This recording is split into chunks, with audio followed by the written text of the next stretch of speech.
How are you doing? This is Alex, and I wanted to give you guys a thank you for watching our videos.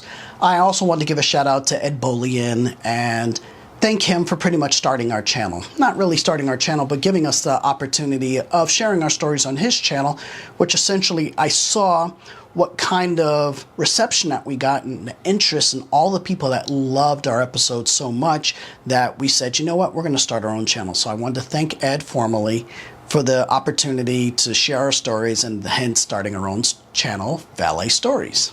So on this episode, we're going to dedicate this episode for Shrewd negotiations in honor of Ed Bolian. In the world of valet parking, it's a little bit different than buying and selling cars, but we do need to be master negotiators, master salesmen, and everything of that nature. The reason why, because generally, I have to be honest, when things happened in the beginning, I wanted to be, and I don't want to say upfront and honest and be like, hey, we damaged your bumper, we want to fix it, but there are other things that come into consideration. And our first story is going to be this. We had a Honda Accord, and I would guess it's maybe 1993, 1994 coupe, and one of the valets backed into it. Put a pretty good, nasty dent into it. To fix this car was probably going to be in the neighborhood of about $1,800, but at the same time, this guy had dent and damage all over the car. The paint was faded, so if we did fix this trunk and this bumper, then it would be the shiniest part of the car. Some of the customers even will come to us and say, hey, you know what? Can you just give me the money for the value of the damage and I'll just pocket it and go? So I sat there and said, okay, this is the time where we get into shrewd negotiations. So I will sit and talk to the customer, and the damage will sometimes be $1,800. So they want to get $1,800. So what do? We negotiate right in the middle and settle for, does Ed want to guess? That's right. $300. We gave him a check for $300 because we felt that that's what the damage equaled, and after that the person gladly took it.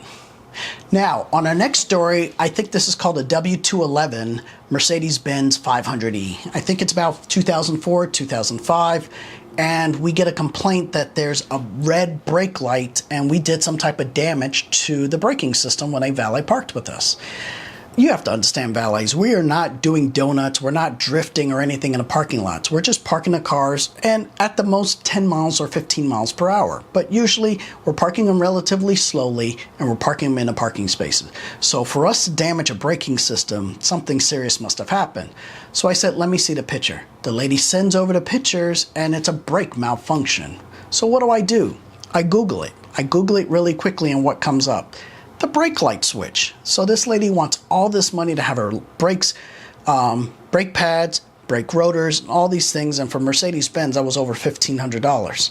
I look and see it's a brake light switch. And I think it costs $30. And even though we're not responsible for it, here, we'll send it to you anyway, just to keep you happy. Once she gets it installed, it takes the light off and she's very happy. But honestly, we shouldn't have paid her, but we do it anyway, again, to stay in the good graces of some of these customers. Now, this next story we told you about on Vin Wiki, actually, but we're going to discuss it here too. We had an accident years ago where we had a Nissan Altima and the brake line busted when the valet was parking the car. So the valet is going downhill. He's getting ready to park it normally, but what happens, he ends up pumping the brakes, and the line snapped, and he ended up crashing into a Ford Freestyle or something like that. He does extensive damage to both of those cars, and I think it totals almost $22,000. Now, here's the crappy part. The guy who is insured inside of the Nissan Altima and the Ford Freestyle were both insured by the same insurance company, and they came after us. They were pissed off. So we tried to explain, because we were in, again, I was out of town. I get the phone call. I need to know not to go out of town as much. Anyway, I get the phone call, and I call one of my other managers, field managers, and he said, Alex, when I get to the office on Monday, let me check and look at the NTHB, the National Highway Traffic Bulletin, and see if there's any recalls on that Nissan Altima. Well, would you have it, there actually was. There was a recall on the brake systems, and 3 of them, I think even 4 of them, had resulted in serious car accidents. So I'm like, well, that's it right there, because the valet's not stupid. He's not going to get in a car and then just go downhill without a seatbelt on and blow out the airbag. Obviously, something happened with the car. Now, a lot of people say, why didn't he grab the handbrake? When you're trying to stop, you're not thinking that fast, or unless, unfortunately, he wasn't thinking that fast. It happened probably within 3 seconds. So he hit the other car, but he didn't think to pull the handbrake. Anyway, this was a negotiation back and forth, and we finally settled not too long ago, but they wanted $22,000 to fix both of these cars.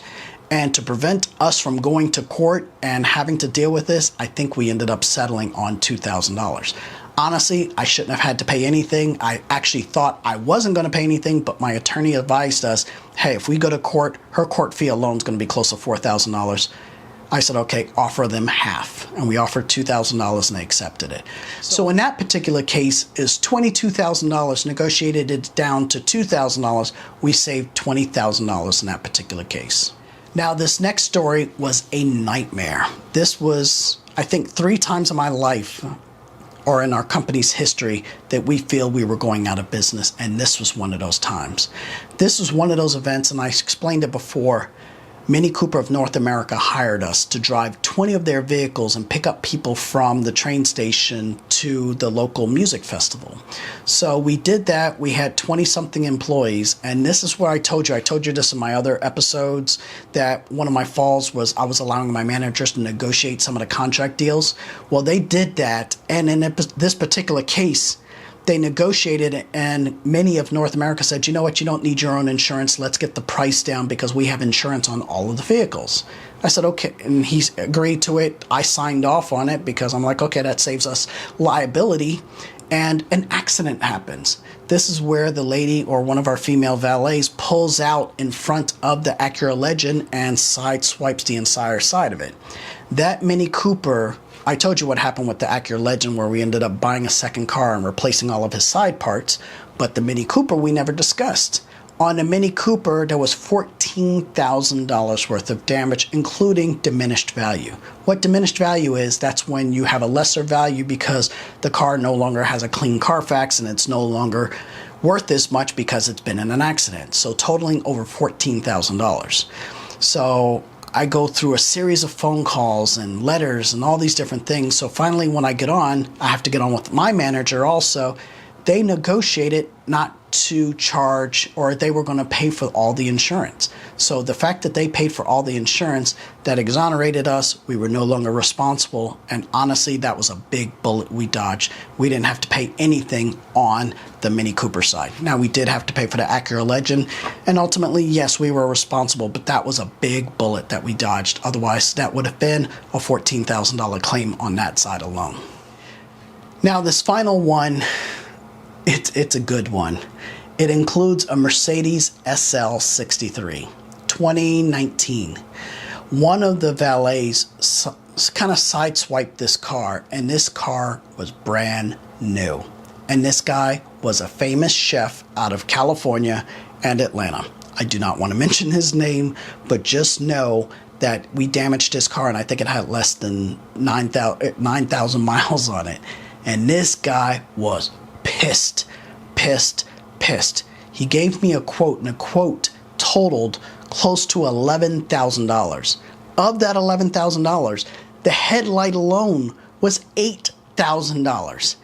$8,000. So a lot of times I'll get on eBay and look for used parts. They're Mercedes-Benz authorized parts, but they're used parts that match it.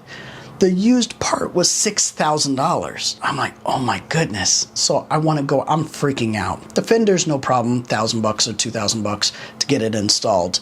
But I said, let me look at this headlight. So I get to this headlight and I said, you know what? I think I can buff this out. I do a lot of detailing, paint correction, and I have all the tools to do so. And this guy is very reluctant.